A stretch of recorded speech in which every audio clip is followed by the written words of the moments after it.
আপনি বাতিলের সুরে সুর মিলায় কথা বলেন, কেউ কিছু বলবে না। হকের আওয়াজ খালি মুখে উচ্চারণ করেন, দেখবেন আপনার বাপ চাচা আপনার দুশ্মন হতে হয়তো সময় লাগবে না। এটাই বাস্তবতা। এখন ভালো দেখেন না, ইসলামের ব্যাখ্যা তো যে যার মতো করে দেওয়া শুরু করে দিয়েছে। কত ভণ্ড যারা বিভিন্ন শিরকি বিশ্বাস রাখে, বিভিন্ন কুফরি মতবাদ বিশ্বাস করে, ওরা পর্যন্ত এমন এমন ইসলামের ব্যাখ্যা হাজির করে মনে হয় ওরাই জামানার হাসান বসরি। ওই জামানায় আপনি যদি হকের কথা বলেন অবস্থা কি হবে? এজন্য দেখবেন জামানার সাথে মিলায় হক কথা বললে কোনো ঝামেলা আসে না। বিগত সময়ে সব হুজুরকে জেল খেটেছে, কারো সমালোচনা করার জন্য বলছি না, যেটা বাস্তবতা। সবাইকে কি জেলে যেতে হয়েছে? হয় নাই। কোন যুগেই সবাইরে জেলে যেতে হয় না, কোন যুগেই সবাইরে মাইর খেতে হয় না। কাদেরকে জেলে যেতে হয়, কাদেরকে মাইর খেতে হয়, কাদেরকে ফাঁসির দড়ি গলায় বরণ করে নিতে হয়? যারা অন্যায়ের বিরুদ্ধে প্রতিবাদ চালায়, যারা অন্ধকারের বিরুদ্ধে আলো হয়ে জ্বলতে চায়, বিভিন্ন বাতিলের স্বার্থে আঘাত চালায় এবং তাদের ভণ্ডামির মুখোশ উন্মোচন করে দিতে চায়। আপনি চুপ থাকেন, খালি মুখটারে সামলায় রাখেন, দেখবেন আপনার কোনো শত্রু থাকবে না। আপনি চোরের বিরুদ্ধে কথা বইলেন না, সন্ত্রাসের বিরুদ্ধে বইলেন না, দুর্নীতিবাজের বিরুদ্ধে বইলেন না, চাঁদাবাজের বিরুদ্ধে বইলেন না, মাদক কারবারের বিরুদ্ধে বইলেন না, এরকম যত অন্যায় আছে কারো বিরুদ্ধে কথা বইলেন না, আপনার কোনো শত্রু থাকবে না। এজন্য বাংলায় বলে বোবা মানুষের শত্রু নাই। আমার নবী 40টা বছর তো ওদের মাঝে কাটালেন, কই কেউ তো মারলো না, কেউ তো তার বিরুদ্ধে দুশ্মনী করলো না। কিন্তু যেই মাত্র কুফরের বিরুদ্ধে আওয়াজ তুললেন, পত্তলোকতার বিরুদ্ধে প্রতিবাদ করলেন, শিরিক এবং তাগুতের বিরুদ্ধে, জাহেলিয়াতের বিরুদ্ধে অবস্থান নিলেন, একটা দিনের জন্য তারে শান্তিতে থাকতে দিল না। তার গা থেকে রক্ত ঝরালো, তারে নিয়ে 3 বছরের বেশি অবরুদ্ধ করে রাখলো, দেশ ছাড়তে বাধ্য করলো। তারপর 27টা যুদ্ধ তার বিরুদ্ধে পরিচালনা করলো, এমনকি তার দাঁত শহীদ করলো, তার আঙ্গুল থেকে রক্ত ঝরালো, তার আপন চাচার বুক চিরে কলিজা বের করে চিবিয়ে খেলো। এত জুলুম, তো এত কষ্ট কেন? মূল কারণ তো এটাই, অন্যায়ের বিরুদ্ধে প্রতিবাদ করেছেন, কুফর শিরকের বিরুদ্ধে গর্জে উঠেছেন, জাহেলিয়াতের বিরুদ্ধে অবস্থান নিয়েছেন। নবীর জীবন থেকে কি শিখলেন? এটাই শিখলাম, যারাই হকের পক্ষে অবস্থান নিয়ে বাতিলের বিপক্ষে প্রতিবাদ করবে, আর জামানায় তাদের সঙ্গে নবীর সাথে যে আচরণ করা হয়েছে ওই রকম আচরণই করা হবে। আর যারা প্রতিবাদ ছেড়ে দিবে, অন্যায়ের বিরুদ্ধে কথা বলা ছেড়ে দিবে, কেউ তাদের বিরুদ্ধে অবস্থান নেবে না, বরঞ্চ চিন্তা করবে তারে দিয়া যদি 2টা ফায়দা নেওয়া যায়, মন্দ কিসে, মন্দ কিসে। এজন্য কোন জামানায় সবাইকে টার্গেট করা হয়নি। এমনকি চেঙ্গিস খান, হালাকু খান যখন কয়েক কোটি মুসলমানকে শহীদ করেছে, 1জন 2জন না, ওই সময়ও তাদের দরবারেও কিছু মোল্লা পেলেছে। ইতিহাস পড়েন, দেখেন কয়েক কোটি মানুষ মারামারি বুঝেন কি হারে গণহত্যা করেছে, কি হারে। কিন্তু এত করার পর কয়েকজনকে পাশে পাশে ফেলেছে।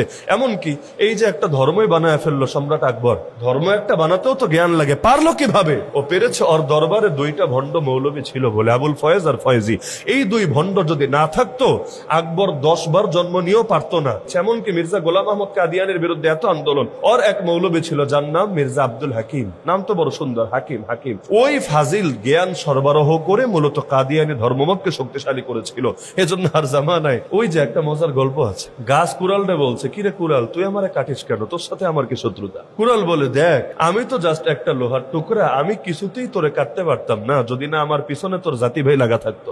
হয়তো হালকা আঘাত পড়তো, কিন্তু তোরে আমি কাইটা পুরো আলাদা করতে পারতাম না। যদিও রূপকথার গল্প, কিন্তু এটাই হলো তিক্ত বাস্তবতা। এজন্যই জালেমরা কাটা দিয়ে কাটা তুলতে চায়, আর নিজেদের অজান্তে অনেকে তাদের ফাঁদে পা দিয়ে বসে। যদিও পরিণতি কারোর জন্য ভালো হয় না। মির্জাফরের পরিণতি ভালো হয়েছিল, ইবনে আলকামির পরিণতি ভালো হয়েছিল। বলবেন ইবনে আলকামি আবার কেডা? ইবনে আলকামি হলো হালাকু খান যারে হাত করে আব্বাসী খেলাফতের পতন ঘটিয়েছিল। ও ছিল আব্বাসী খেলাফতের মন্ত্রী, কিন্তু মন্ত্রী হয়ে ওদের সাথে হাত মিলিয়ে সে ভেবেছে যে আগামীতে সেই খলিফা হবে, তার নেতৃত্বে সব আসবে। কিন্তু খলিফাগিরি আর তার কপালে জোটে নাই। তারে দিয়ে যখন খলিফারই হত্যা করাতে পেরেছে, এবার এই বোঝারে রাইখা কি লাভ? আর যারা গাদ্দার তারা তো গাদ্দারি, আজকে করলো একজনের সাথে, কালকে ওর সাথে করবে নাকি গ্যারান্টি আছে? ব্যাস, ওরেও ধ্বংস করে দিয়েছে।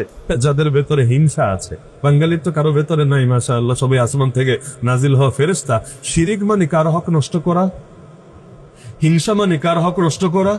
বান্দা। যারা আল্লাহর হক নষ্ট করে, যারা বান্দার হক নষ্ট করে, এ রাত্রে তাদের ক্ষমা নাই, বাকি সবাইরে আল্লাহ মাফ করে যায়। বুক পড়া যে হিংসা, এই হিংসার বস্তাটা ভেতর থেকে এই রাত্রে বের করতে হবে। ভেতরে হিংসা নিয়ে সারা রাত নামাজ পড়ে উল্টায় ফেলবেন, আপনার মাফ।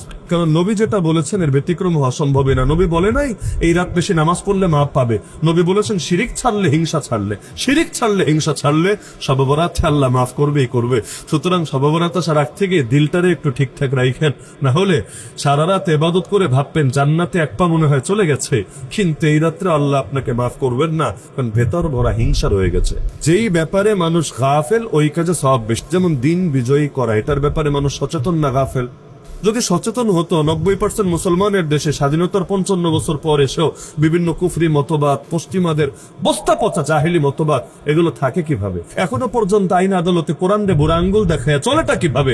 এখান থেকেই তো বোঝা যায় জাতি টাকা পয়সার ব্যাপারে সচেতন, দুনিয়ার বহুত ব্যাপারে সচেতন, চিকিৎসা খাত, শিক্ষা ব্যবস্থা এগুলো নিয়ে সচেতন, খালি আল্লাহর দিনকে বিজয়ী করার ব্যাপারেই অচেতন। তো এখন যদি কেউ এই লাইনেও মেহনত করে তার সব অন্যান্য সময়ের মতো হবে না, বরং গাফলতি যেহেতু বেড়েছে তার সবের মাত্র আল্লাহর কাছে বাড়বে।